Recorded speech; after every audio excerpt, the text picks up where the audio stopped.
Good afternoon, sir. Good afternoon. Please give us what's funny. I mean, actually, it's nice seeing you all. I mean, it's been a while. Yeah, it's been a while. It's been a while. Yeah, one of everybody's favorites. And so it's an honor to finally have an opportunity to interview you. Oh, thank you. Thank you. But before we get into it, please give us your full name. Oh, okay. So my name is Bernard Nyadikor. Yeah. Bernard Nyadikor. Yeah. Do you have a middle name? That one is a secret. It's a secret. Okay. But when you were in school, did you have a nickname?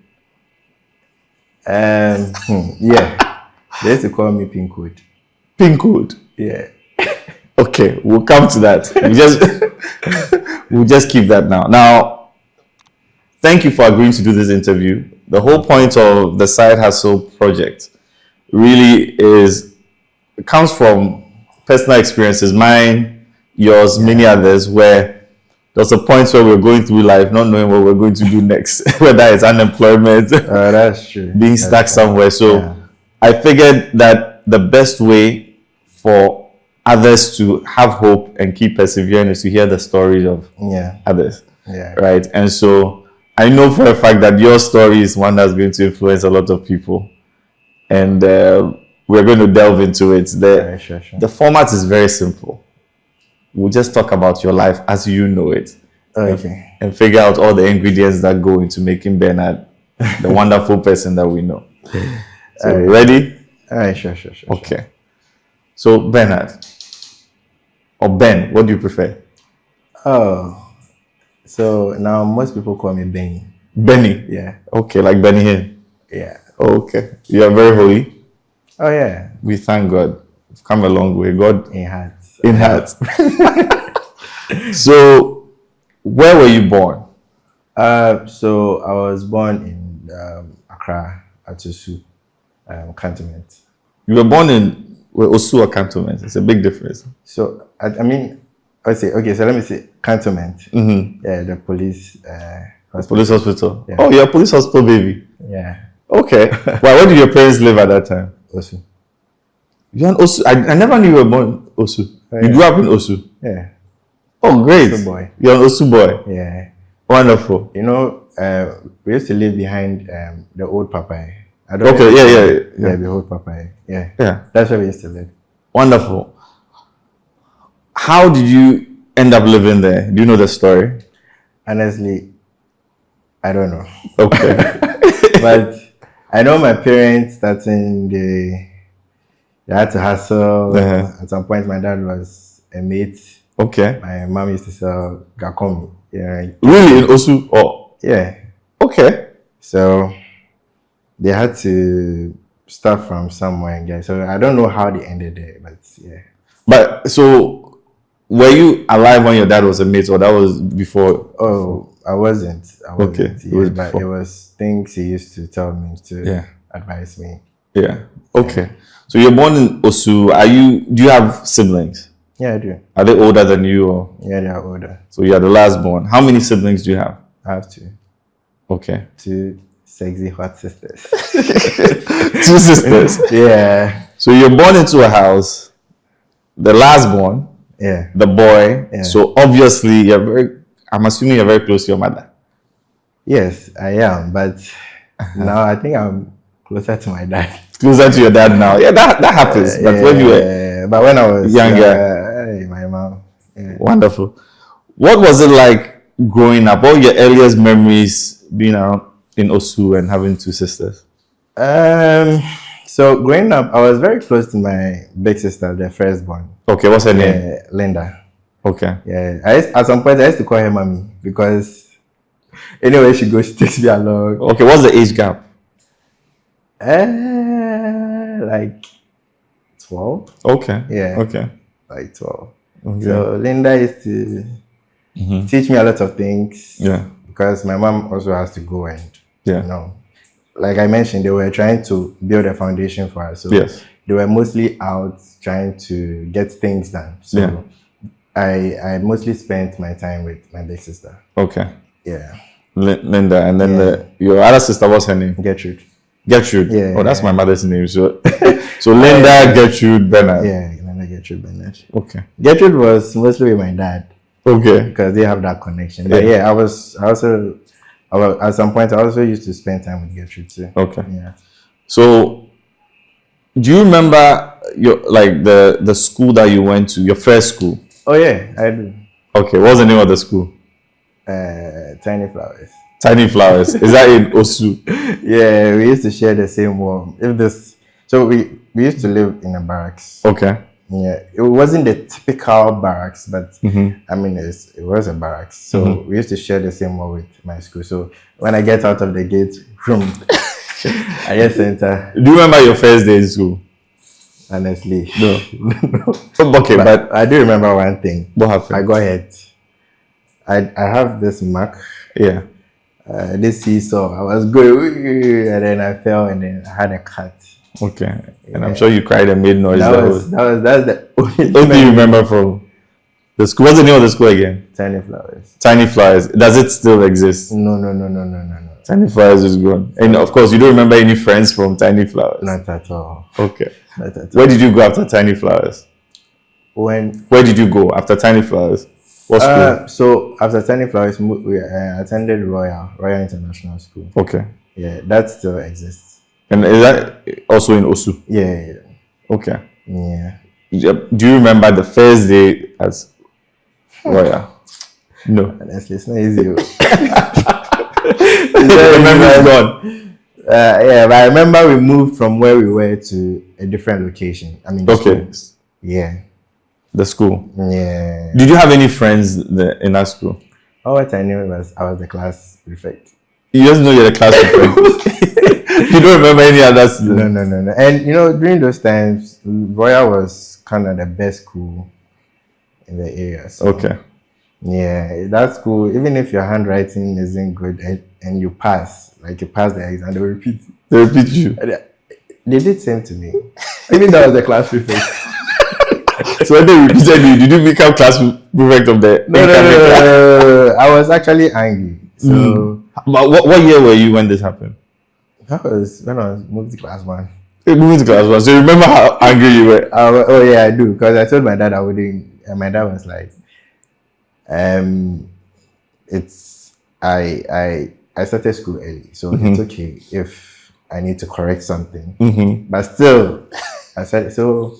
The lucky thing that happened to me was, or let me say, the fortunate thing that happened was, my dad got a transfer letter. Okay. So we moved to Cape Coast. Okay. Yes. Okay, so your dad had a transfer letter. So I think it's important to stay at this time. What was your dad doing? So he was a police officer. Okay. Yeah. Through the grinding, he became a police officer. Okay. Yeah. Okay. And then he was transferred to Cape Coast. Yeah, he was transferred to Cape Coast. So then, do you remember, how did you find out that your dad was going to Cape Coast? So I think one time we closed from school and then he told my big sister and my mom that he got a transfer letter to Cape Coast, so we have to move. Okay. But then my mom couldn't join us because she has also started working at Kolebo as a midwife. Okay. Yes, so she couldn't join us. So she was like, so they had to figure out a plan. So the plan was she will be coming to Cape Coast like every Friday, spend time with us, and then move back to Accra. So that was how it was like. So, but your dad moved with you and your sisters to Cape Coast. Yeah. Do you remember, were you excited when you heard about it, or you didn't know what was going on? When I was excited because I wouldn't go back to that school. Because you're being repeated. Of course. I mean, come on. I like a whole class prefect. You want to repeat? I used to hold that title so strong. Yeah. I'm like, So I mean, we moved to Cape Coast, and then that place too. But before, so do you remember the move to Cape Coast? Yeah, we had this big police truck parking our things, and then I had to sit behind the truck. And I was observing the road, even though right now the road looks way different. I was observing the road. It was really nice, but I saw a lot of trees. I'm like, hey, are we going to the jungle? Because I mean, going to Cape Coast, you meet a lot of vegetation and all of those things. Yeah. So then you moved there, and then of course, then at that point when you get to the new place, what did that look like compared to where you were staying in? I mean, it was way different. It looked like we moved into a whole different space because you see very old buildings like the castle, very old house names, like you see all those things. Like everything there felt so different from Accra. In a good way or a bad way, at that age, how did you process it?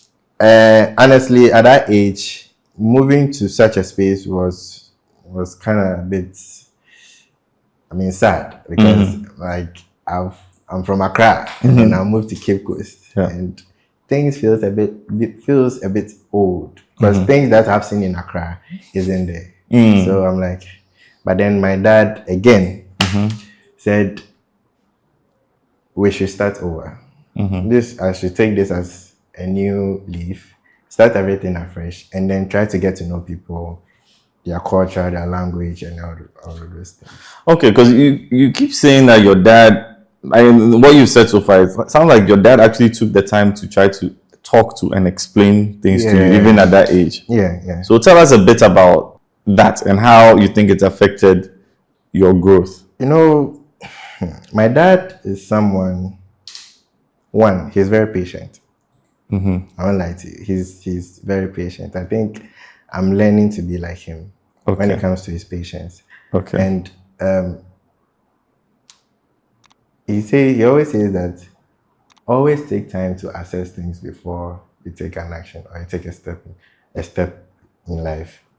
So one of those things that he said actually helped me a lot because moving to Cape Coast, I was thinking about my life kind of going backwards, but I didn't know they had a very good.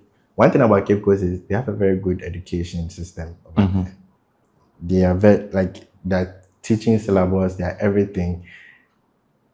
It's kind of on point, and they have the best schools in Ghana.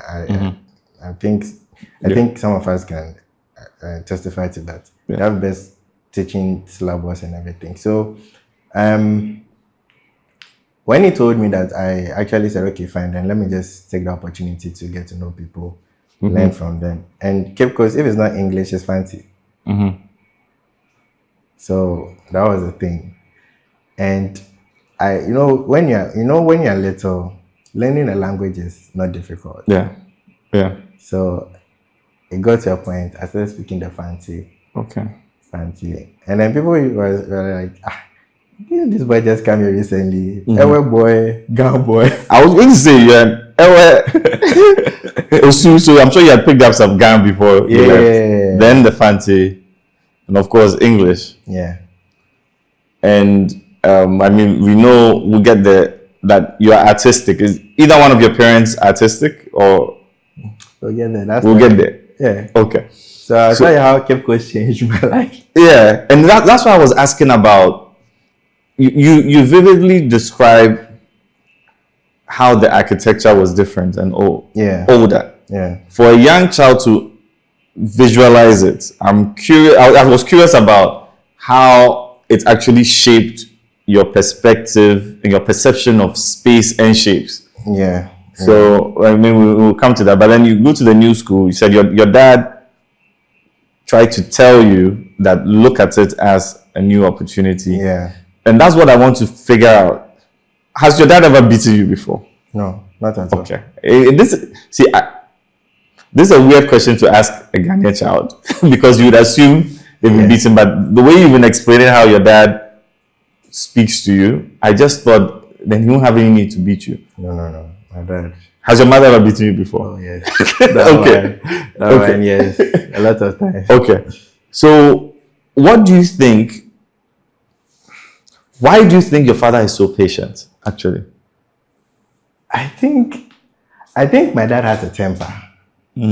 So he tries to, I don't know how to put it. He tries to exhaust all options before. Yeah, try to, I don't know, tap into the patient energy so that he doesn't do something that he would regret. Because my dad is very quiet. Yeah, and if he wants to beat you, just give you a warning. That warning will just it will be more than the beating. Okay. So my dad, yeah, because of his temper, he doesn't like to talk a lot. So he just tries to advise you, you take it. And the way my dad, the way he talks to you, I don't think whatever he did, you would repeat it again. Can you? I want some insight. Can you describe it? I think Give an example. One time I lied to him about something. Do you remember what it was? I don't want to mention. I remember what he said. I don't know up to now. Okay. My sisters usually when I'm with them, they just say it and they laugh about it. I lied about something, and then I think he figured it out. And then he came to the house and he called me and said, "I lie, you lie. You see where you lie." That's all he had to say. And then what? He walked off. And then he walked off. And I went to tell my sister that that's what I did. That's what I did. And then I went to my dad and I apologized. I think it was a payment in school. And I chopped the money. I chopped the money. And then I came to you that I've already paid. So I think he made a friend in the school, my dad, with one of the teachers, and then the teacher found out that I didn't pay. So told my dad. So my dad was expecting me to come to him, but of course I'm not going to, because I know. So he said that and then he walked off. So after he walked off, I think when the teacher told him, he paid, and then he came back, said those words, and then walked off. So that was it. Okay. How like what year were you, or how old were you when this happened? This was what, SHS or? No. I was 12. You were 12. Okay. Yeah. So I think it goes without saying that you were a troublesome child. Low key. Why do you think you were troublesome? Like, what was the driving force? I also used to have a temper. Okay. But I've outgrown it. Yeah, I used to have a temper. I used to fight in the barracks a lot. Why were you fighting? Were people disrespecting you or bullying you? Or there was this guy, Frank, some error boy. Like, the moment he sees that you're this calm, chill guy, he feels like, oh yeah. So we used to play football in the barracks. Then he would be disrespecting you, insult your mother, you know those things. Yeah. One time I got angry, fought with him. And then I took a stone and then I hit his head. So my dad found out and then he gave me, so this is what he did. He gave me the folders, the criminal folders, the records. He told me to sit down. So wait, I want you to walk us through it. Your dad found out and then he came home. You were home already. I was home. And he called you? Yeah, he called me. To the living room? Because the boy's mom told him what happened. So I think my dad took the boy, paid for the boy's bills, hospital bills. Yeah. And then he came back and then went inside. He didn't beat me. He said what happened and I explained to him. And then he looked at me and then he said I should come. I thought he was going to beat me, but I noticed that no, I wasn't going to. He took the folders. You know, when they come and when people write their statements and the cases and all of those things, he gave me about 3 to read, and then I should sit down and think about it. And honestly, I started reading, and I'm like, wow, because I noticed that the little thing, people are like taking time bomb. The moment you do something, you end up being in trouble.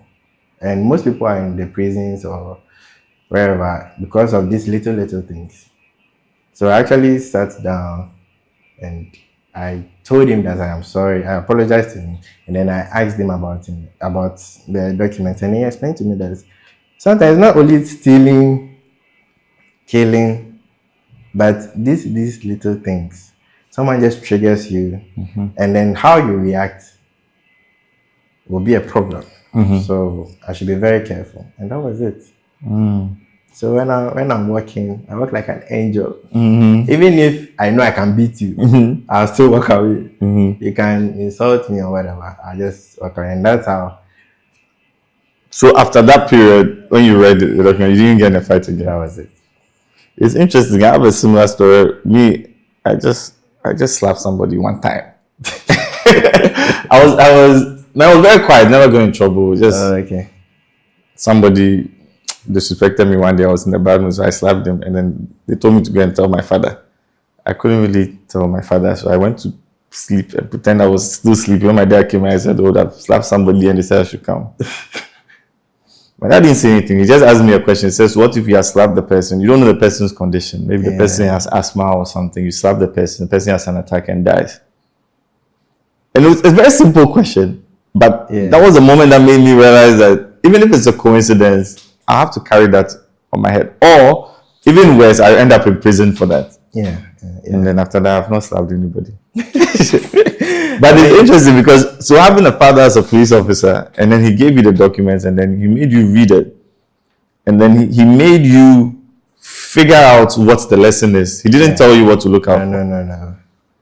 He just wanted me to read it. Do you remember any of like the issue, like what the issue was? So one was a motorbike. Mm-hmm. One guy borrowed his friend's motorbike, and instead of him returning the motor, he didn't. I think he sent it to his house, and the friend tried calling him. He didn't pick up, and I think the friend was also going somewhere. The friend was going back to Accra. So the friend kept calling him. He wasn't answering. And then went to the guy's house with another girl. And then exchange of words. Pam. With knife. That was it. Wow. And that changed your life. That was it. Wow. And you know, Cape Coast, because of the foreigners, there's a lot of criminal activities. Yeah, so you hear a lot of those things. Yeah. So, I mean, I know nowadays social media has kind of given it exposure, but it's always been there. Okay.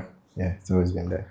But I've also wondered, like, when you were fighting, what made you go and take a stone? So the thing is, when I get angry, I'm angry.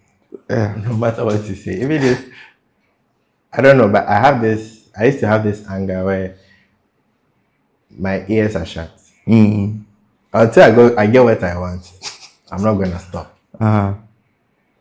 So that was it. Yeah. And it's interesting for people to know this because you have been able to deal with it. Yeah. But there are people walking around who have the same character who've never worked on it. So somebody will go and poke them the wrong way and then it's over. Because I felt like at that age, if I should be in prison, that's basically train my life away. And the moment you go to prison, that's the end. No matter what, when you're out, your life is different. Yeah. So it's better you stop now or regret later. Yeah. So that's the decision I personally took. Yeah. And I think it takes self-discipline too. Yeah. It's very difficult. I won't lie to you. Yeah. It's really, really difficult, but it takes a lot of self-discipline too. Because after that, I stopped a lot of things, going out. I'm always indoors from school. I don't stay to play with my friends. From school, I used to have a best friend, Jojo. Then I'll say, Jojo, let's go. Jojo too is very quiet and an indoor person. Yeah. And then we'll come, we all go to our rooms. We'll see each other the next day in class, not even on the compound, in class. So that's how it all started. Are you still in touch with Jojo? No, after leaving Cape Coast. You know, I left Cape Coast, no phone, no nothing. But do you remember Jojo's full name or? Yeah, Jojo Bafo. Jojo Bafo. So Jojo Bafo was at the barracks. Oh yeah, I think one time I heard they moved to Kumasi, but that was it. Yeah. But how did you become friends with Jojo? Jojo. So I became friends with Jojo in class. He was in my class. Yeah. Yes. But like, was there an incident, something that happened, or just sitting next to each other? So when I moved, so let me tell you another side. So, you know, previously I was complaining about me being repeated in Royal. So when I went to my new school, what's the name of the school? William de Graft. Okay. I think we saw it there. William de Graft. Yeah. When I went there, they said the class is full. So I said, this one is my fate. Let me just accept it. They said the class is full, so I had to just. My dad said, "You know, no one here. Just like okay." So I just took it, and funny enough, I became a class prefect again. So, and it actually helped me though. Me going back, I had because they teach fancy. You don't. So I learned the fancy, and I became. So there was this church closer to the school, John Wesley Methodist Church. So, I'm from a Catholic background. Okay. But my mom is a Methodist. Okay. So, going to William de Graft, I joined the Methodist church. Okay. I used to like the way they used to play the drums, the boys' brigade, and all of those things. So I told my dad that, I want to join. And I was like, okay, at least I'm doing something. So he bought me the drumsticks. I went for rehearsal. I started all of those things. So that's how I became a Methodist at some point in my life. Okay. Yeah. So coming back to the class, so class prefect, everyone reports everything to you. So I think someone bullied Jojo. Yeah, I think I remember the incident now. You have to tell us the full incident. Someone took Jojo's food. And then he went to hide somewhere. And the food and brought him the container. And then I had my food untouched. Yes. So he came and I noticed everyone was going for break, and he was in the class. Jojo was a bit DB, though, but I mean the thing happened. So he was just sitting there, and I asked him, won't he go? And he said, oh, the boys. And I said, oh, that day too, I wasn't hungry, so I told him that, oh, he should come. But because I didn't want him to feel a type of way, I told him to come and join me so we eat. Sometimes when you give him the food, it will feel like, what if this is in it? That kind of thing. So I told him that, oh, you should come so we eat. So we ate my food together. After that, we walked home together. And then that's how I knew he was staying at the police barracks. Yeah. So that's how we became friends. That is interesting. If somebody hadn't stolen his food, people may never have become friends. How I was actually living the life was very calm, very straight from school. If I don't have boys' brigade rehearsal, I'm just in the house watching TV or learning. That was it. Okay. So that's interesting. Because this is the dilemma that I'm having, right? You obviously had anger issues, but you also class prefect material. To be a class prefect, the teachers have to like you. Oh yeah. So one funny thing about me is I'm a likable person. Okay. Yeah, people do like me a lot. Where do you think that comes from? I don't know. I think it's because of the way I am. I try to smile a lot, make people comfortable around me. So I think that also plays a role. Yeah.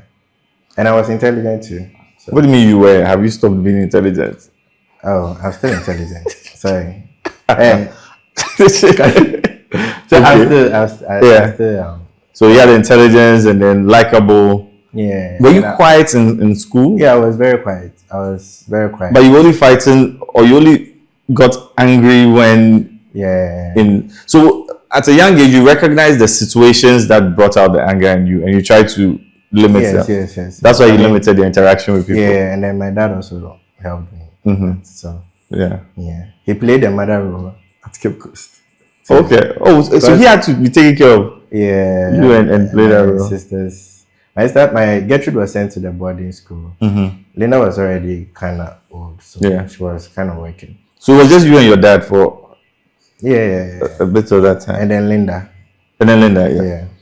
So when your mom used to come on weekends, how did you feel? Of course, now they'll cook. They'll cook a lot of. Yeah. So when she's coming to the house, did you go and meet her somewhere, or would you know, and then maybe you'd be standing out, looking out of the window? I used to stand in front of the barracks actually. Okay. And just waiting. Waiting, then she'll come. She'll call my sister and say she's coming. When I see her, I'll just jump. My mom there, even though she used to beat me, but she used to be my lovey. So she will come just for the weekend, beat you, and then go back. Oh, so I'll tell you when the beating started. The beating didn't even happen in Cape Coast. That was so it means beating started later in life. Yeah, when you were stubborn. I'll tell you why she beat me. Okay. It was one time. So we'll get there. We'll get there. So you're still in school in Cape Coast, class prefect. Did you ever get into trouble in that school? No. Never. Never. Did anybody else get into trouble? Like, was there a big incident of some sort that is memorable? Yeah, there was this one quiet guy in my class, David. Funny enough, I remember David. David was sick, so he passed away when we were in class 3. Oh. Very, very, very sad. Yeah, David. David was a very quiet guy. I think he had this sickness, but I forgot him. But he passed away, so actually kind of, because I remember, I think 3 occasions he joined us. He joined Jojo and I going home. So we were getting to know him and all those things. But it was for a short period and then he passed away. What did that make you? Was that the first time you had to deal with death? Yeah, and that was the first time. What did that make you think? I don't know. I just felt so. I don't know. I was very sad because this is someone that you've had interaction with. Yeah. Played with at some point. So I'm like, it wasn't easy, but life goes on. At that age, did it make you think about death and maybe your own life and all of that? Yeah, a little. Okay. A little. Yeah. So whilst in Cape Coast, discovering my new me. Okay. My dad introduced me to the Cape Coast Library. Okay. So on weekends, maybe if my mom is not able to come, he takes me there so that I go and read and then come back home. So I'll tell you how I discovered what I'm doing today. Okay. So I used to go there and then I used to read a lot of comics. Adventures of Tintin, Asterix and Obelix. Yeah. Those two, I used to read them a lot. So, I'm like, this is really nice. So, growing up, I became really attracted to comics, cartoon. Even if I see anything artsy, I like. So that's how come it started drawing my attention to it. So yeah. And I'm sure if I had not changed, I wouldn't be at the library.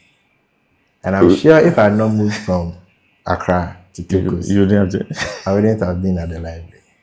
Interesting. Because Cape Coast was Cape Coast is a small town. Okay, it doesn't have, the way Accra, you pass it meets the city. Yeah. Cape Coast isn't like that.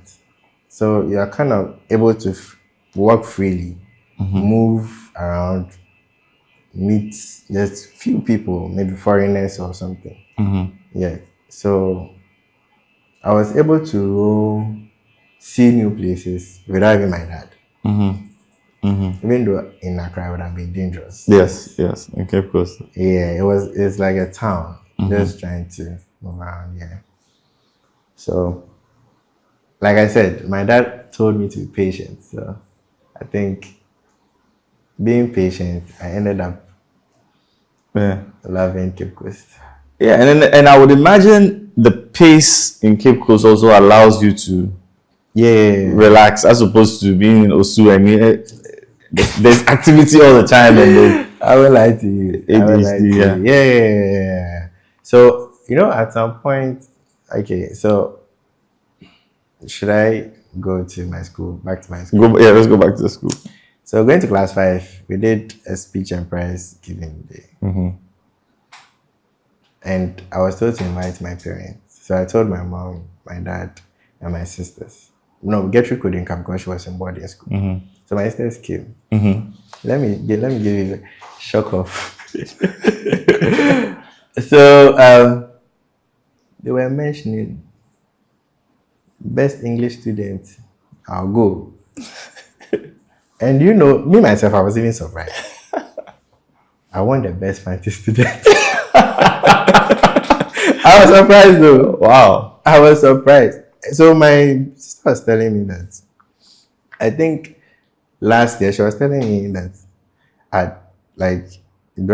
do I still speak the fancy? I'm like, oh, right. Because like I really used to speak like deep fancy. And I said, really? I know when I won that award. Because I'm like a crowd boy. Yeah. Who just came in just some few months. And I gave me, and they were like, it's not even just about the writing, it's about the speaking too. So I'm like, oh wow.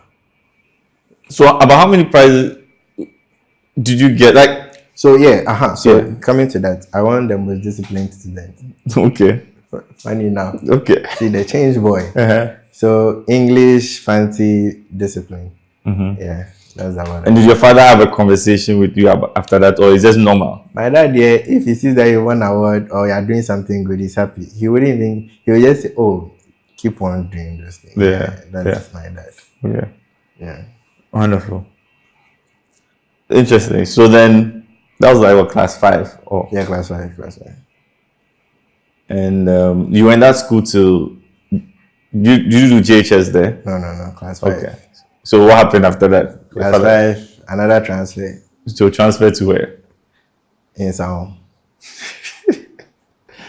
Transfer to Sao. How did you feel? Because class 5, you've kind of built a social life. So I think the first movement actually helped me to actually embrace new things. So I'm like, oh, well, I came to Cape Coast. I mean, moving to Sao.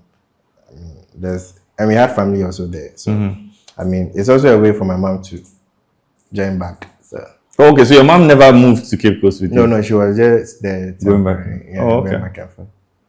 All right, so then you moved to Nsawam. Yeah. Now, for those of us who don't know anything, we think here in Nsawam it's prison. We're in prison. Was your dad working at the prison or? No, my dad was still an officer. So now this is my question. How is crime in Nsawam? Because if there's a prison there, I feel like it's a reminder to not be a criminal. Or does it mean that as a criminal you feel like, oh, I'm just in my backyard? Oh no, I think the crime in Nsawam is still there. Like it's still, yeah. Because I remember at some point there was these two towns fighting. I think it was the first time I actually heard of Kwashe Boy.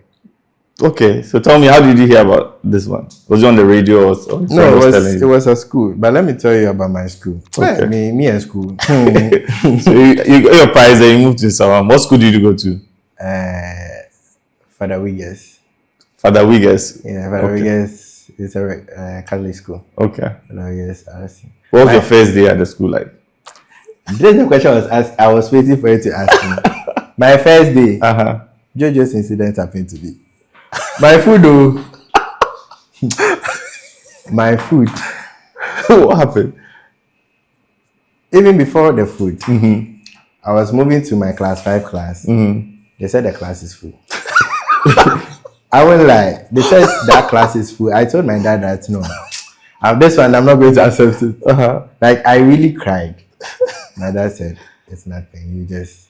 But this has been a theme in your life. Everywhere you want to go is full. But we'll come to that. I want to see if the trend continues. But yeah. So they said the class is full. I said okay, it's nothing. So I went to class 4. Just like my life, I've been class prefect. You went to class 4 and made class prefect. Class 4, first term, I was in the class prefect. Second term, it was the third term, I became a class prefect. And then it went on. Yeah. So every class I go, I'm class prefect. So my first day, there was this guy, John. This boy. John something. he came. I learned he does petty thieves, petty stealing in the school. Yeah. So I brought my food. Went for there's this thing that when you go to school, is it announcement? Assembly. Sorry. Yeah. Hey, when was that? You forgot the assembly. Early morning assembly. Yeah. No, this boy was in the class stealing my food. And then he lives close to the school, so he went to the school. He went to the house, ate my food, and came back with the boy and placed it there. Okay. The moment I told the class, first student told, the moment I told, they said, oh, it is. No, but I want you to tell me how you discovered that your food was gone. So you went for assembly, you come back. I come back, my bag was there, my food was in there. So I was asking. Oh, they said, oh, and John Abefa. And they said it like it's something normal. Like it's something normal. I'm like, so what did you do? The information. I was so angry, so I went to report to the headmistress. The headmistress that repeated me. I should report her. I said I shouldn't worry. She will buy me food. So break time I should come to her. Yeah. So I went to her and then she got me food. I went to tell my dad. My dad was laughing. The thing anyone I tell, funny enough, growing up, when I see some of my classmates, they still say that thing. What about John stealing your food? That was your introduction. It was so crazy. I'm like, but I'm sure you became very good friends with the headmistress after that. Oh yeah. I became very good friends with her. I became good friends with her. So I attended Father Wiggers for 3 years. Do you get any prize there? Oh no. Yeah. So because I think so for in some I didn't stay there for long. I stayed there for like 2 years. Okay. And then we had another transfer to Afanko, Accra. Okay, but tell me about the introduction to Kwashe Boys. Oh yeah, so the Kwashe Boys, I think there was one time we were in school and then we had this quarrel between two towns. I think was it at Dweji and there's another town forgotten. We were fighting over, is it Dami? So it became this cutlass. So they said in the evening, if you are walking, Kwashe Boy shower, you have to run away. So I was asking, what's Kwashe Boy? What's Kwashe Boy? One guy who stays in that area said, oh, the boys, those guys, when they meet you, those take everything, they'll ask you to bring everything you have on you. I'm like, okay. Okay. So that's how come you understood Kwashe Boys. Kwashe Boys. So in some wasn't really like, it was just school. And then. But is that where your mother beat you? No.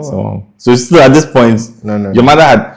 No, so your mother had never beaten you, or it wasn't like just mild things? I didn't beat me. Never, your whole life. How old were you at this point? I was 14. So you made it to age 14. None of your parents had beaten you? No. Wow. What a life. So 2007. So after Ensoam, where do we go? Afanko. Okay. Afanko. This one is backyard. That one, yeah, Afanko. We moved to Afanko 7 days. Yeah, I moved to a police barrack. So that's where the story gets interesting. So I moved to another school. They didn't repeat me. They didn't repeat you. So this school wasn't full? No, the class wasn't full. That one, you write an entrance exam. Okay. Grace International School. Yeah. So I passed and then I went to the school. That place I wasn't class prefect. You weren't class prefect, okay. No, I was just the boy sitting in front of the class. So this is what happened. That my mom, I think you want to know my mom beating me. Yeah, I want to know what. So which year was did Ghana and Brazil played the final? They're under 21. The Adia group. Was it 20? Adia, that's 2010. 2010. Yeah. No, 2009. 2009. Yes, that's when the day you. That final. Yeah, that final. Yeah. Chairman sit in the house and watch TV. I said, "There's some funeral party going on somewhere," and the way I was raised up, I wasn't raised up like that kind of boy. Went to see some girl somewhere, dancing with her. And my mom too was looking for me. Where's Bernard? Where's Bernard? My big sister didn't know where I was. What time was it? So it was at night? 7 p.m. 7 p.m. You were about how old? 16, 17? I was about 18. You were 18? Yeah. You went to a funeral party. Did you know who the person was? No, I heard the song and then said, let me jump on it. Because the Bags boys were there. Okay. So I said, oh. So you went to dance with a girl? I was dancing, standing. Do you know her name? I don't know her name. I was dancing before I realized someone has held me. Boom! And then I went to the house. So they started beating you on the dance floor. I went to the house. I got to the room. My mom beat me. Like she beat me. I thought I was going to die. And then she actually stopped and then asked me to touch my toes and raise one of my legs and watch the football match.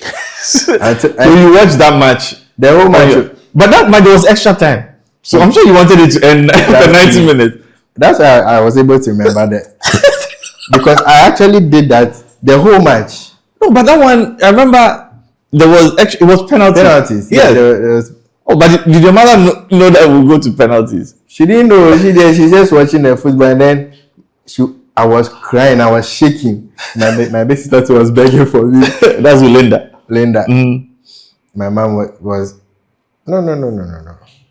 Oh, I remember that match. Now come think of it. Once I was watching it, I was working in the bank. Once I was watching this, my future friend was on one foot. I was. So when the day you was feeling the cramps, you were feeling cramps. That time my dad wasn't in Ghana. He was in Sudan. Okay. For peacekeeping. And that's part of the problem. So if your father had been around, he would know how to handle it, but your mother... I also understood that because it felt like she has to take care of us and make sure everyone is safe. Yes. Not when this one is here, this one is here. So, and my mom really loved me a lot. Yes. Like, she loves me a lot. My mom there. Even if I can have quarrel with her, sometimes I even tell her that she herself, the Pope can't even stay with her. But I will laugh about it and all of those things. So, I mean, she beating me, Jen, I didn't understand, but I mean, I'm sure she was also scared when she couldn't find you. Yes. And you can imagine being a mother, all kind of things will pop in your head. Because and then my dad wasn't around. Dad wasn't around. Just imagine, and why did you leave him to go here? Yes, those kind of things. Yeah. So, actually, that day, your friend, I couldn't go to school. Because, I was weak. I lied to you. So, and she beat me where I had marks on me. She was scared. It was emotional. That beating. Does your father know about the beating? No, he doesn't know. Wait, to this day, he doesn't know about the beating? I don't think he does. Because whatever happened that day is your mother. Your mother and Linda. Because Linda was just begging and crying. Linda, she was crying and so my mom, so since that day, she hasn't touched me. But since that day, have you danced at a funeral? Oh no. I noticed that some things are left for the streets. Oh. Yeah, so whoever that girl is, I don't know, maybe she watch this video, she will remember you. You know that after the enjoyment there was pain. So that's how it happened. So you'd have missed the match if you kept dancing over there. Oh yeah. Hey, that was a fun call. So I wrote my BEC, got an admission to St. Martin's. So mind you, St. Martin's, my dad attended that school. Okay. Gertrude also attended that school. Okay. So I also had that school. That was my second choice. Okay. So what's your first choice? My first choice was Pope John's. Okay. Yeah. So I attended St. Martin's.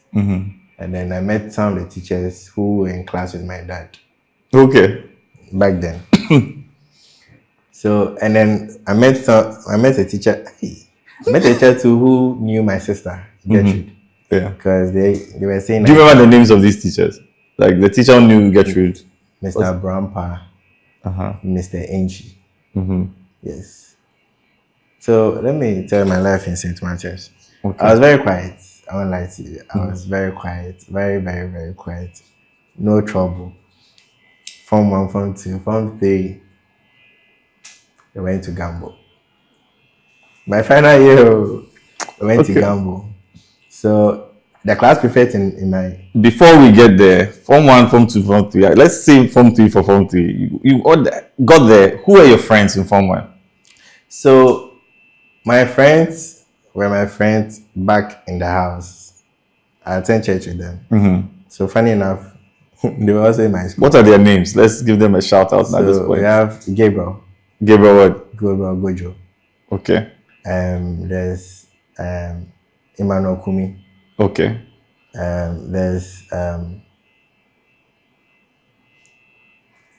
what is this guy's name? Kenneth Robinson. Kenneth Robinson. And are you in touch with these guys or you've lost contact? Oh, I'm still in touch with them. Okay. Yeah, we do talk once in a while. Okay. Yeah. Okay. So we're like, let me go a bit back. That's fine. Kenneth Robinson and another girl. So St. Martin is in his home. Okay. So I met the Father Biggest classmates. Okay. In that class. Okay. And we're like, you remember the day there was this girl, Elizabeth Esiofi. Do you remember the day, your first day, they stole your food? I'm like, hey, please. And they used to call me, back then they used to call me Nyadikor. They used to call me by my surname. Yeah. Said, hey, Nyadikor, they stole your food. Do you remember? So like, I kind of knew them. Yeah. But in a different space now. Yeah. So it wasn't that difficult to move around when I was in SHS. Yeah. So I mean, Gabriel and I were we used to sit on the same desk. So he was also the class prefect. Okay. So like Gabriel and I, we've known each other since 2007. Okay. Yeah. So like it was like kind of my brother. Yeah. So like we are still brothers though. Yeah. So that's how. So Gabriel is the class prefect, and then he went to organize the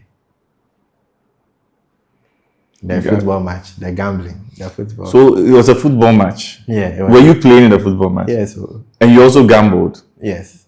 No. So someone sponsored for our class. Okay. But if we win, we'll all get a share. Okay. So we are just representatives. Okay. But then the Odogu has already paid. Okay. How do you remember how much they paid, or you don't know the money? I don't remember. Actually, I don't remember. So it was a match like what? It was just one match. It wasn't a tournament. No, it was just one match. Against who? So in SHS we have General Art 1, General Art 2. Yeah. So I was in General Art 2, and then we played with General Art 5. Yeah, Art 5. But why was that match so important that someone was gambling on it? Because you know how boys, we can argue about football. You know how to play that kind of thing. I'm better than you. Those kind of arguments. There was this particular guy in that class who used to make a lot of money that, this Art 2 class, we can. I would like to say the General Art department, we had the best players. Name some of the players that you had. Of course, I'm here. What position did you play? I just played 7. 7. Okay. And then who else? Who was the second best player? Gabriel. Oh, I'll say Gabriel was the first. And then, of course, assistant best player. I was the second. And then we had Eben.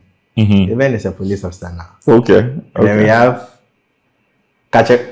So there's this guy, he's called Benjamin Kachekpo. Very big guy. He used to be the coach. Kachekpo. And then we had Patrick Eisen. We had Emmanuel Kumi. Yeah. Kenneth but he used to do his body gentle. It wasn't really. But here's my question. So your class versus what, General Art 5? Yeah. Then somebody is saying that no, they can beat your class. Yeah. Then somebody brought money. Who brought the money? That I don't know. You can't snitch. But you know when sometimes guys we are arguing, they'll be like, there's this chi statement that usually them are for. Yeah. So if you put money where is it put your mouth, or is it your money where your mouth is? Yes. Put your money where your mouth is. So Because I mean, we'll get there, but imagine, let's say I'm there, and then people are bragging, and I know that, okay, Jenna has 2, we are good. The guy was in my class, but he doesn't know how to play football. Yeah, so he likes money. He likes money. So he brings the money, but he's counting on you to win. Yeah. The other team too, they brought their money. Yeah. They contributed their whole class contributed, and then. Which means if you win, we take their money. So if we win, it means I keep my money and then we share the money from there. Okay. So then you guys went to play the game. Let's play the game. What happened? So that game, we were playing, and then these 2 guys out of nowhere, business class. One was a day student.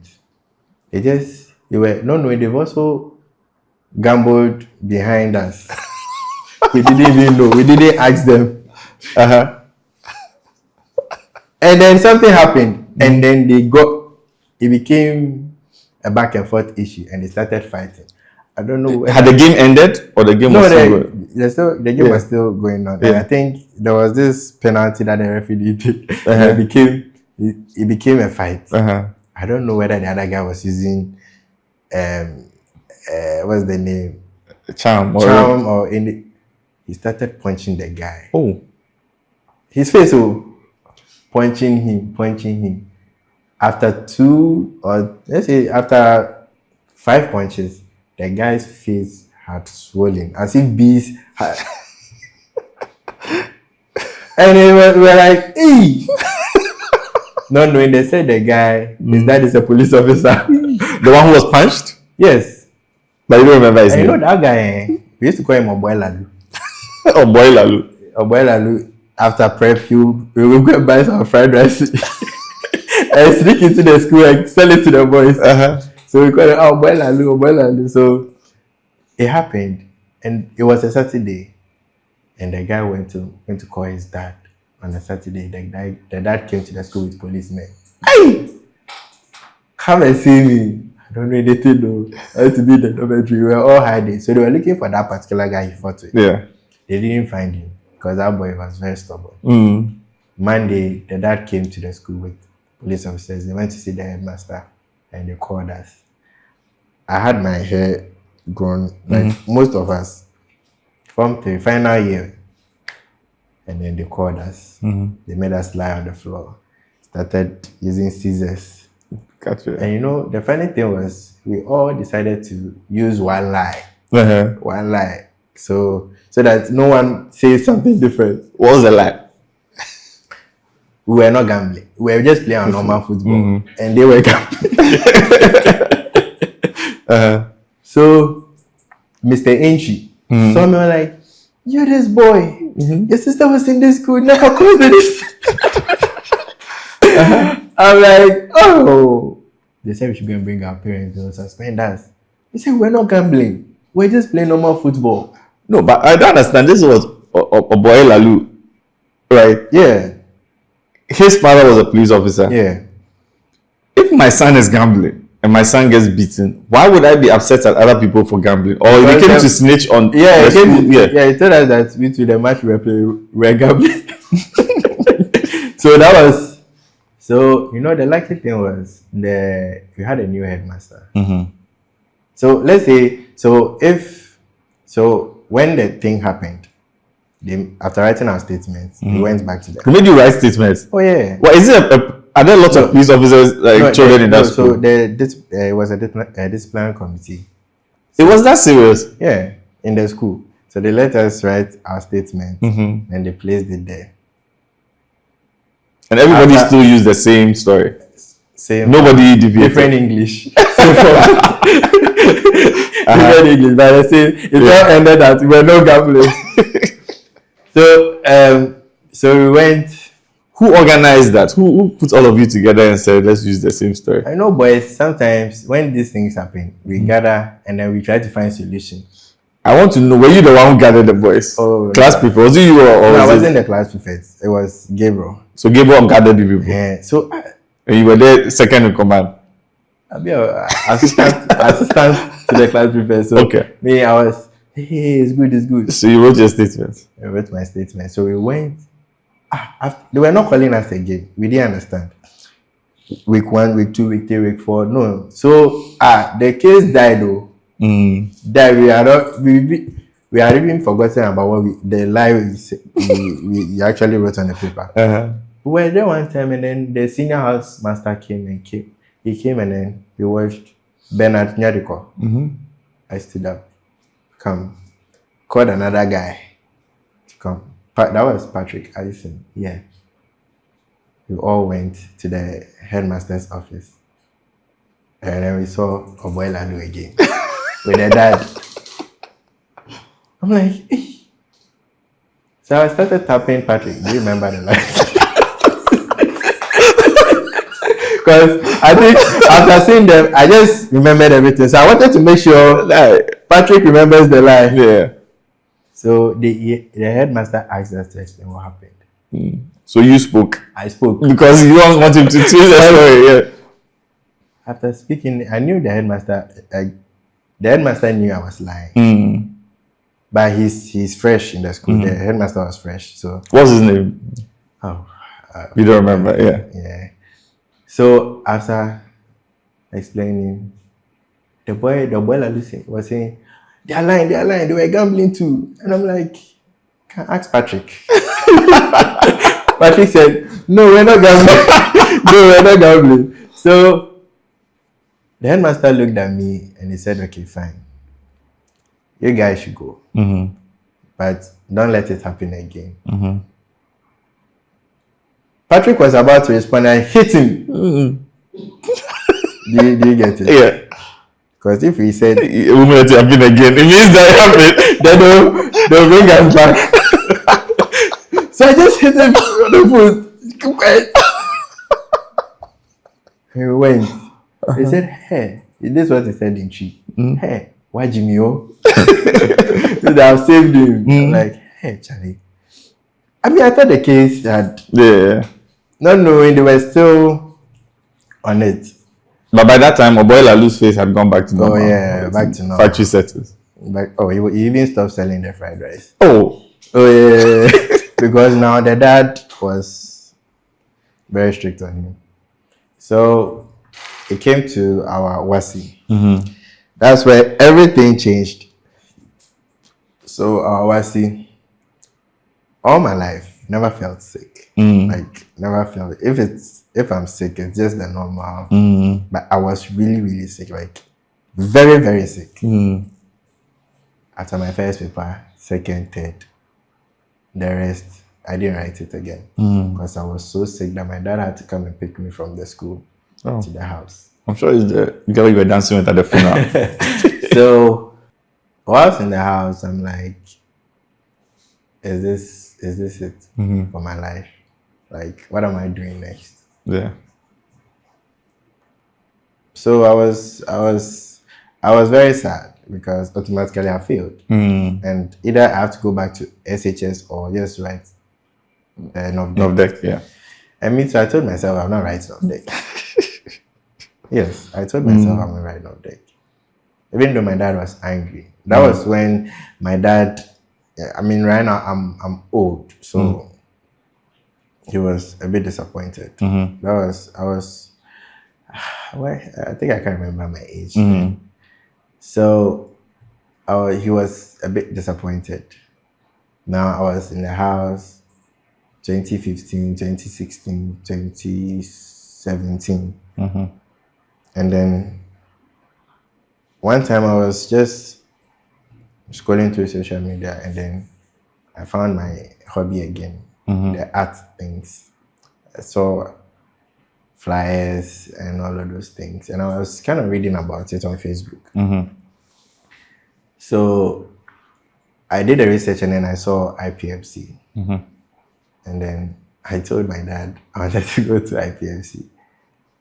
And he says, either I write NOVDEC or go and learn mechanic. No IPMC. No, because he doesn't believe in. You know, our parents used to believe, like, I think now they've changed. They used to believe in the traditional kind of jobs. Yeah. Doctor, lawyer.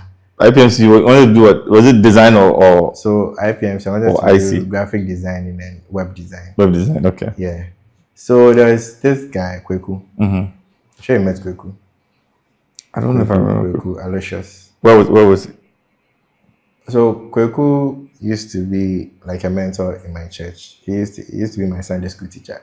Okay. Yeah, you mentioned. Oh, Kweku at Yeah. Kweku. So let me tell you about Kweku. So Kweku was my Sunday school teacher, and Kweku is very, very, very free, regardless of how old he is. He's very humble. He plays with everyone. So I became very close to Kweku. What's Kweku's full name? That's Aloysius Aqua. Okay, Aloysius Aqua. Okay. So, I mean, I became very cool with him. Sometimes when he's going out, he takes me along and those things. So I told him that that's what I wanted to do, but old boy says, you know, go agree. So fast forward, he didn't say anything, and then my old boy went to see him. Said, when you understand, your brother says he wants to do graphic design, and I don't think that's the right way to go. And he was like, oh, you should allow me. It's actually a good thing. That's what. So he spoke to my dad, and my dad said, okay. So he went to pay for the IPMC. And then I started the class. And then I did graphic designing and then web designing. And then I graduated. And then he was asking me for my certificate. Your dad? Yes. Because I only went there to just do the study. Yeah. He was asking for those, EWFA, they're very... You need a certificate to know that you want to school. So I didn't go and take it because, I don't know, I just didn't want to go. So I think one time he closed from work, and then he passed there and took the certificate. Yeah. I wanted to just see the results. Yeah. And then he said, because you passed, that's why I don't want to go and take the certificate. I said, I don't even know what. I just wanted to just learn the skill. Yeah. And then, so, but before that, my dad told Kweku, Aloysius, that if I don't succeed, it's on his head. So, Aloysius, I call him Aloy sometimes, kept texting me, I should do this and post on social media so that people can know that this is what I do. I mean, I felt like that wasn't really the time. I felt like I needed to learn more. So Aloysius introduced me to Carlos J. Okay. He's also in my church. Okay. Carlos has this marketing company. It's called SYDE Advertising Limited. Okay. They used to handle, they used to work hand in hand with DDP. And then they used to handle the Parliament of Ghana, their designs and all of that. Okay, yeah. So I went to that company, and then I was a designer there. That's where I started learning the real job. And then it started, and at some point he had to lay people off, and then I became the only designer there. Okay. I was working with him. He was teaching me stuff. We're going here and there, and then at some point I left him,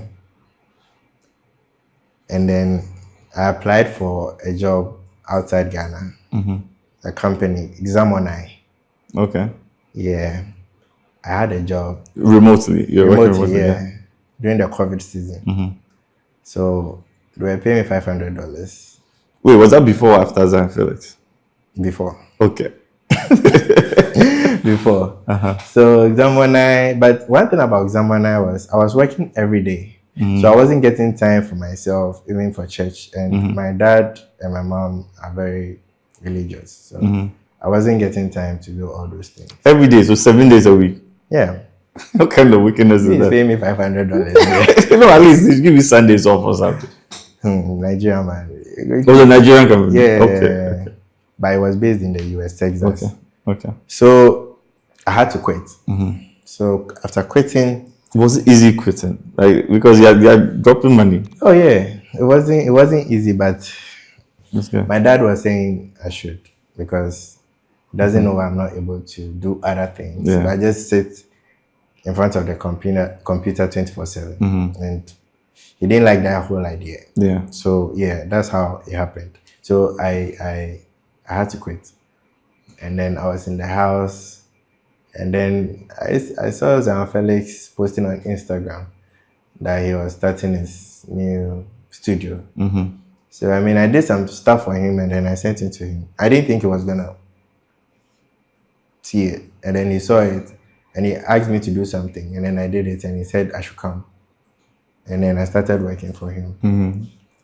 So mind you, for some funny reason, okay, I kind of knew what I wanted. Okay. I kind of knew what I wanted, so I started working with Zan Felix for like 5 months. But I felt like I wasn't learning anything. Because, I mean, if you want to work somewhere, you need to learn something. Or it's more like an upgrade in your life. Yeah. So before you choose where you want, where you work, you need to know that you're going to learn things from them too. So I was there and I wasn't doing anything. I was just gonna stand behind the camera, press record. After that, I'm going to sit down, press my phone, and go. Because he already had a designer. Yeah. So I was just like an addition. So one time, I met you with Ben, legend. Legend. You were with me at Zanzibar? Yeah. Okay, I don't remember that. Okay. In your red Corolla. So you came there for an interview about SydeHassle. Yeah, it was SydeHassle. Yeah, that was the first attempt. Yeah. I met a PR guy, Yemi Baba, and I wanted to just test the sources, and he said we should do Zan Felix. So then we came there. Yeah. Then I met you, and then you told me, for some reason that day I actually stayed in the room to listen to. What you don't normally stay in the room? No, I just press record and then go out because sometimes I just felt like so that day I actually stayed and listened to you. I'm like, I think this is the location I was looking for. So after the interview and all of that, when you came out, and then I started, and then we exchanged numbers. Then I started worrying you. Yeah, I remember. I remember I was like, let's exchange numbers. But me, the pressure on my head. I said, this man, I have to work with him because where I am, there's no good. I mean, it's not like it's bad. Yeah. I just felt like that wasn't the place. That wasn't the place for me. Yeah.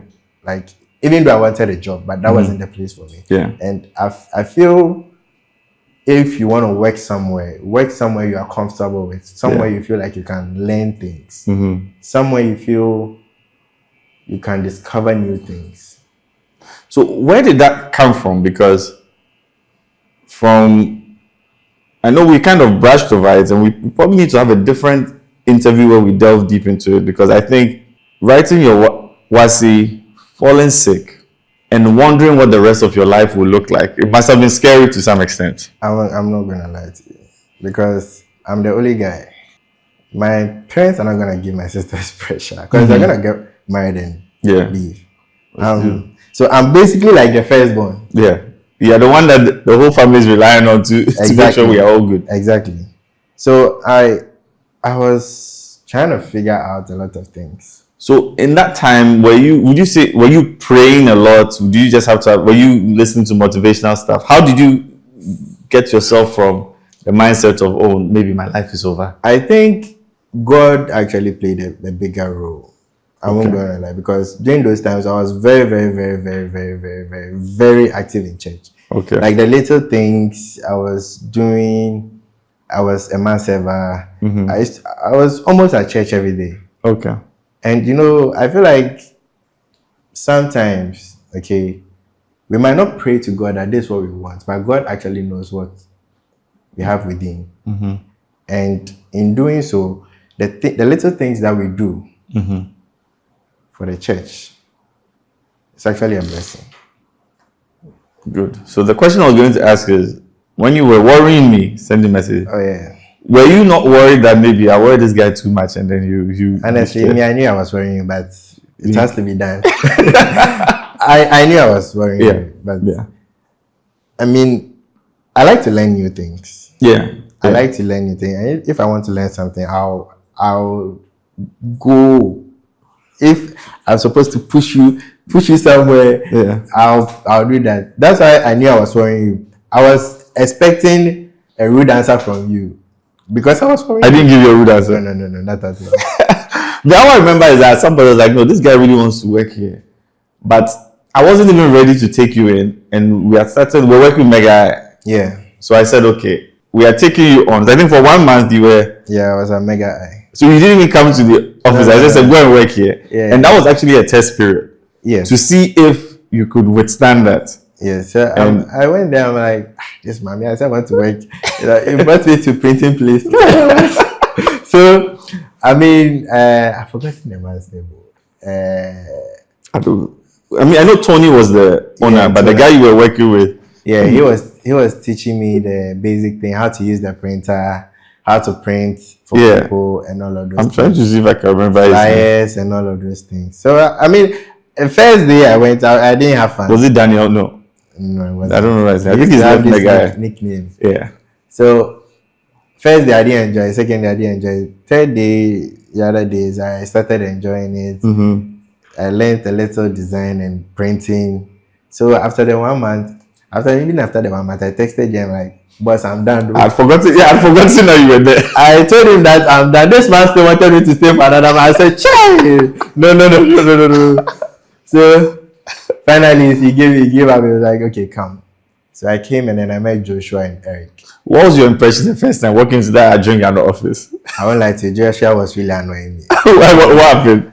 The guy was just sitting down trying to have some kind of, or I'm like, see this boy. The girls were for him before you came. You look like you were going to threaten the space. Oh, I mean, I just felt like he wasn't welcoming enough that day. Well, Joshua, the thing is about Joshua is that he's very standoffish and aloof. Yeah. I don't know where it comes from, but it's like, it's part of his aura. I don't know. But me, I just told him that I think that day I met Eric. Oh, Eric was showing me where to get food. Yeah. Like a lot of things. And then he asked me to design a wedding card for him. I designed it. Yeah. He liked it and he said, okay, fine. I should come the following day. Mm-hmm. So the following day, I think they spoke to you. Yeah. After that, they spoke to you, and you told them to tell me to come the following day. Yeah. So that's when I started working. You know, the first day I came, I had my trousers on with my I tagged in official boy. I came, saw the boys. It used to be boys alone. Yeah. I came, I started working. And I was like, this boy is wearing sweater, relaxed, placed his leg on his desk. And I'm here wearing, and I'm suffering. I can't even breathe. I can't even breathe. So I'm like, nah, let me go and ask Mr. Foley if I can dress like wear. Oh, you asked me? Yeah, I asked them. They're like, okay, I should just. But I never told you that you can wear boxers. Because Clifford said his first day comes and you're wearing boxers. The boxers thing, yeah, he actually came very early that day. I mean, come for job. You are there 6 a.m. to do what? You came, I was wearing my boxer shorts and I was brushing my teeth. And you're in the space. I was in the space because you know yes, I was working on the brochure. Yes, I was working on the brochure. So I slept overnight, and so that was COVID time. Oh no, that was COVID. That was after COVID. Yeah, after COVID. Okay, yeah. No, that was COVID time. Yeah, because COVID was when all those deals came. Yeah, that was COVID time. That was COVID time. So this gentleman came and he was like, I'm looking for Abigail. I think it was Abigail and I've forgotten the lady's name. She recently got married. The rice girl. Kafui. Yeah. Yeah, I think he was looking for Kafui. Yeah. Yeah. But Kafui, yeah. So I told him to sit down. I mean, as usual, I was very welcoming. You're welcoming in your boxes. Yeah. And then I told him to sit down. I'll go back. So I went to refreshing up and then I came. So let's move away from it and then let's continue with. Yeah. So I started working for AK brand and I'm not gonna lie, I learned a lot of things. I think I'll say 90% of the things that I'm doing today, I learned it from you. Okay.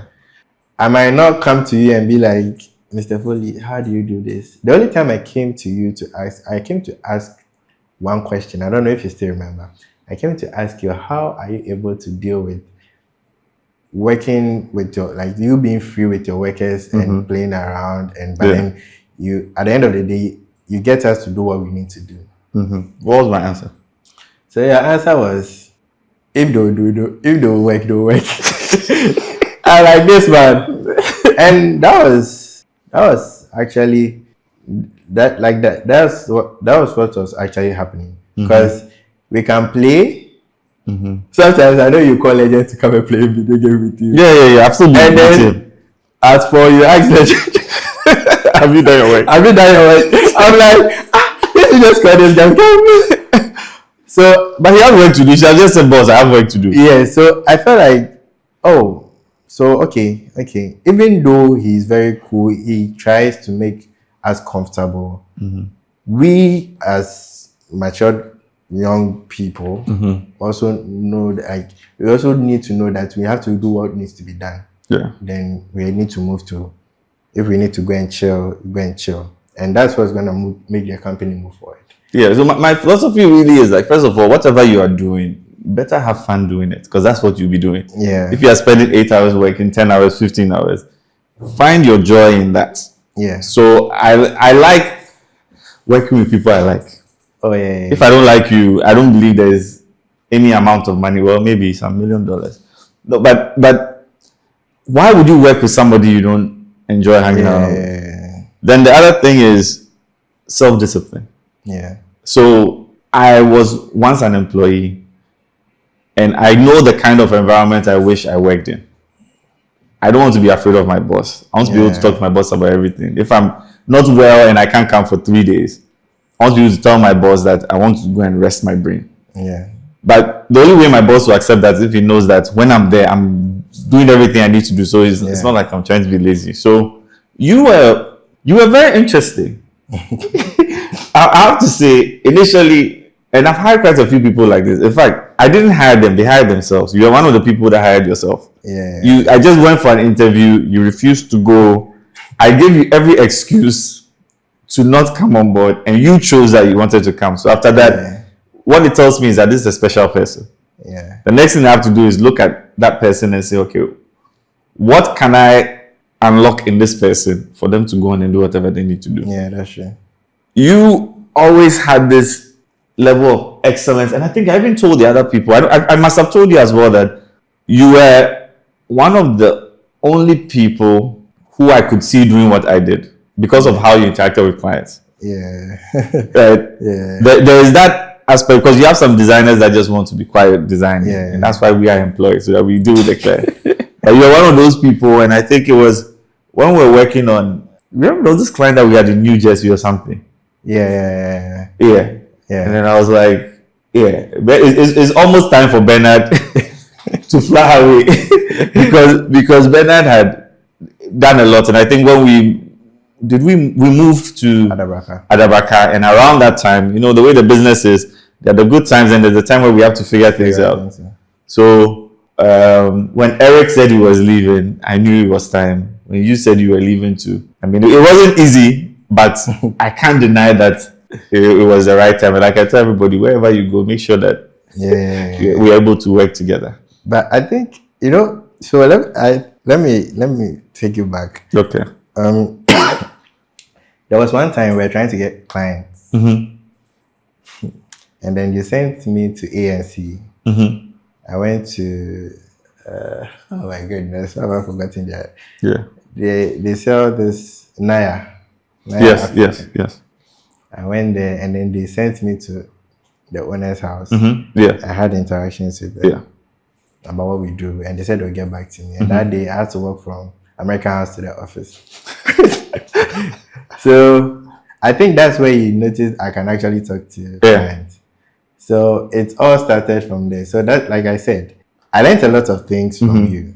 Maybe I might not come to you and be, but I like to observe things and then pick one or two things. And I know sometimes I've had my moments with you. Where I can remember I did something and you were angry with me, and I always said I'm also angry. And what did you do? I'm trying to remember. Was it a trash design or what? What did you do? No, it was about something.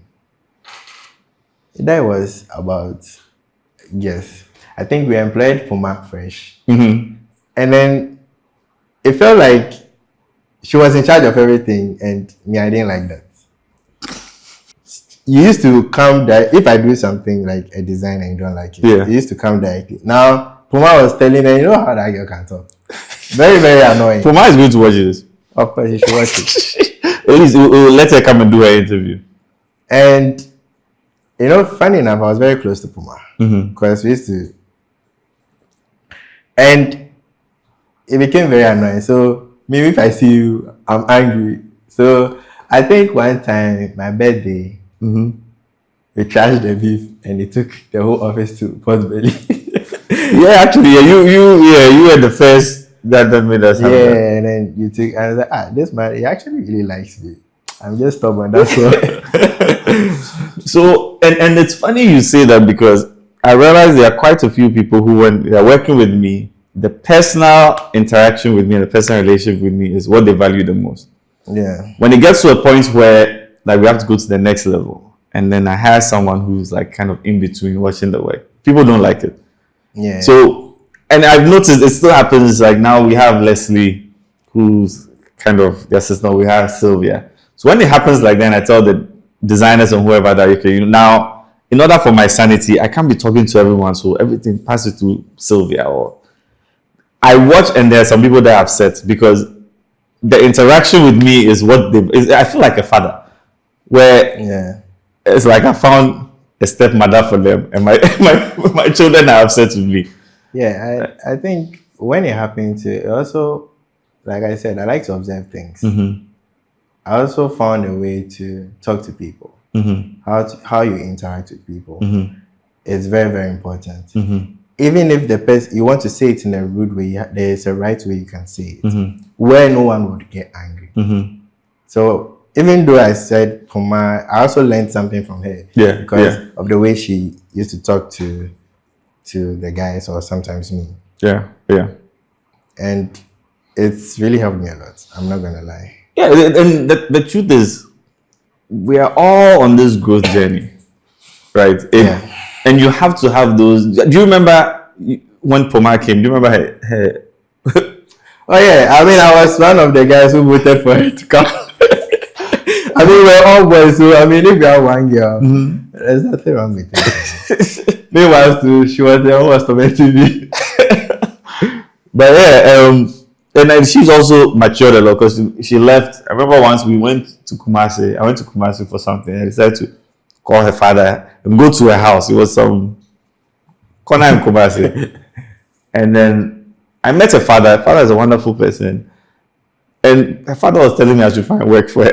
And I was like, this girl was working with me. We don't know why she's left. But I think now she's working at KNUST. Yeah. So she's great. And I mean, if we can ask that question, how old are you now? 31. And I was thinking about this the other day. Clifford is 26. Oh, okay.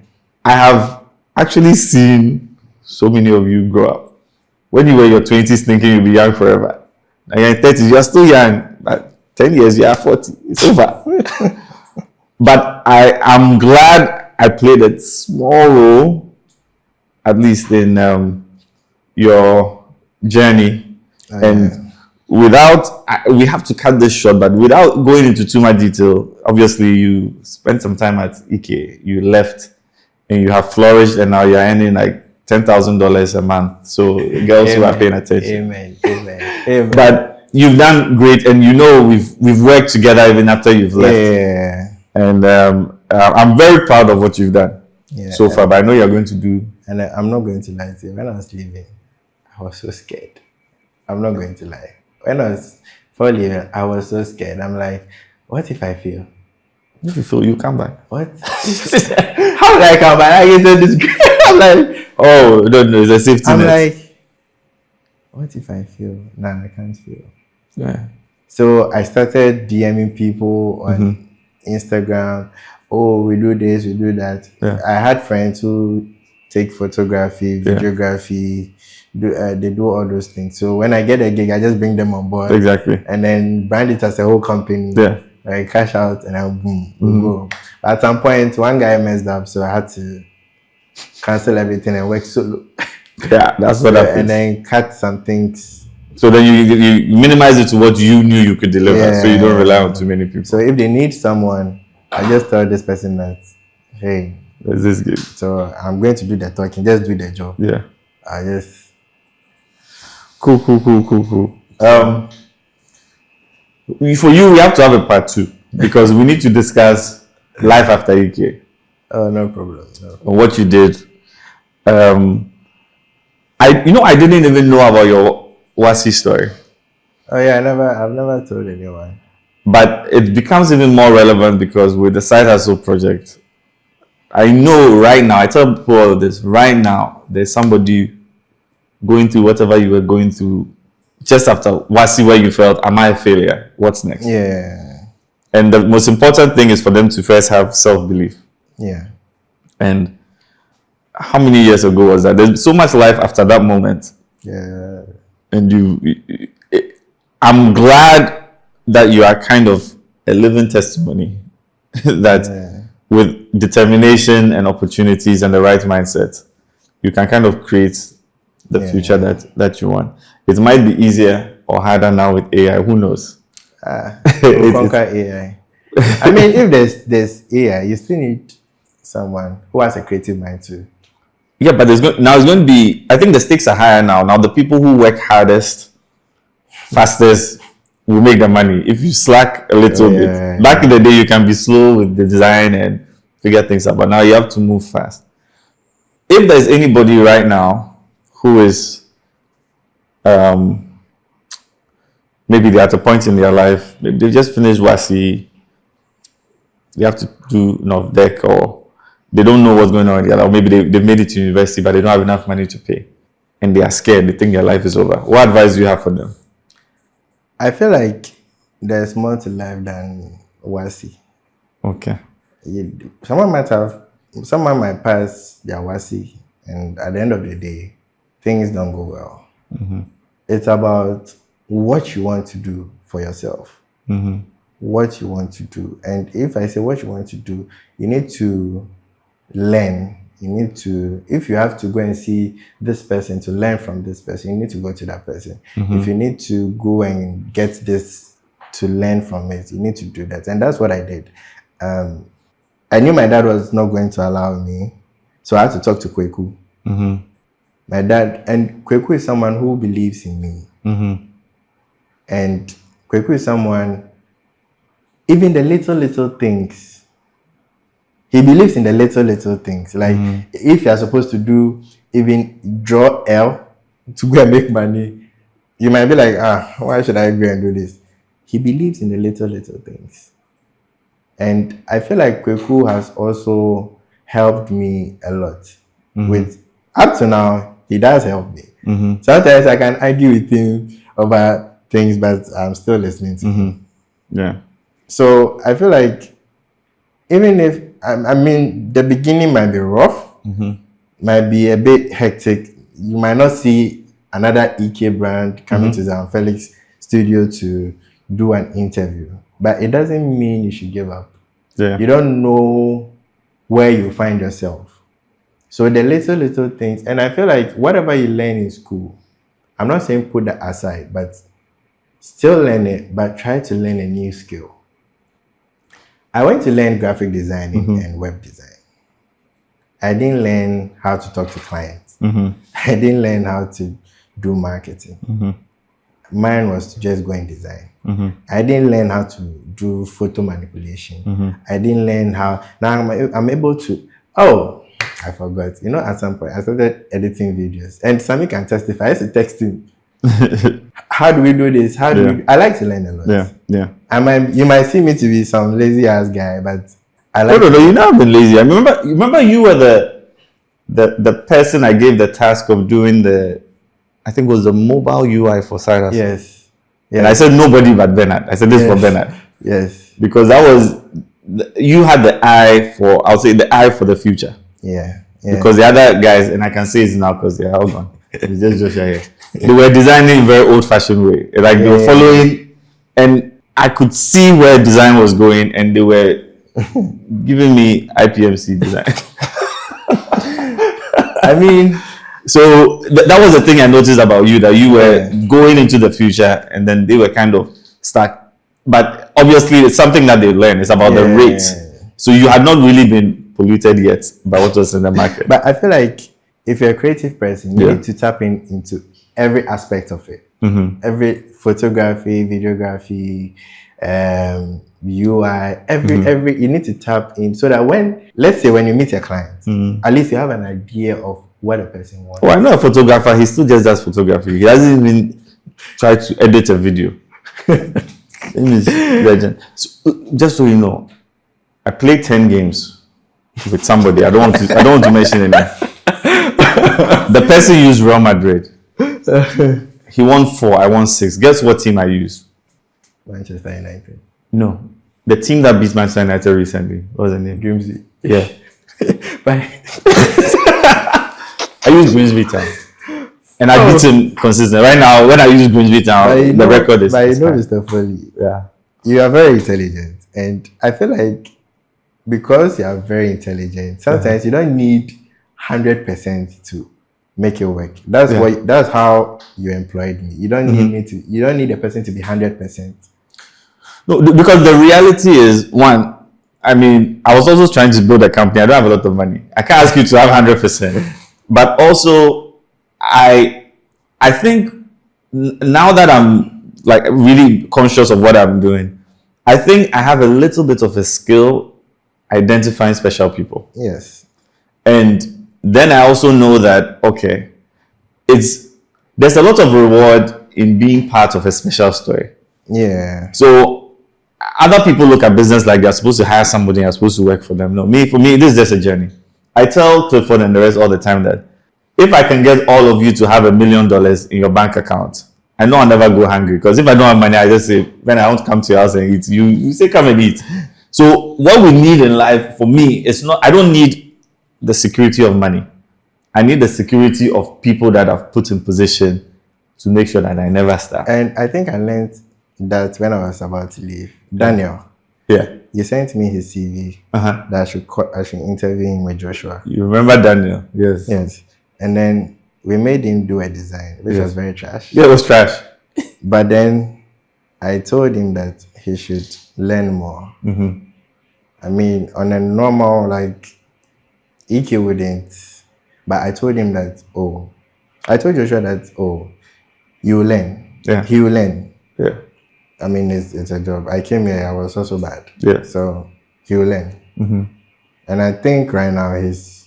Oh no, Daniel is spectacular. We'll let you see some of his work, really. He did... No, I think one time I saw his brand guideline and I was really... Oh, but now it's motion graphic. Like he did motion graphics for This is Ghana that we did this weekend. Oh. Excellent. So that I think that's it. I don't need a finished product. So you see, someone like that, you were able to get the best out of him, and now see what he's doing. So that's the same way you used to like to use teams like Grimsby to beat my brother here.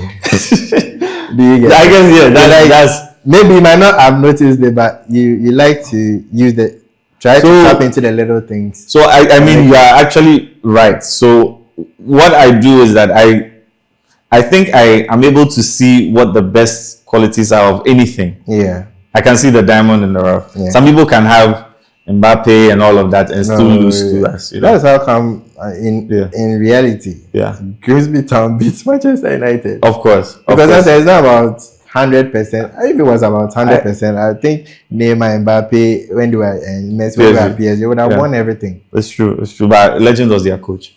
So yeah. But anyway, Bernard, thank you very much. So we will definitely catch up.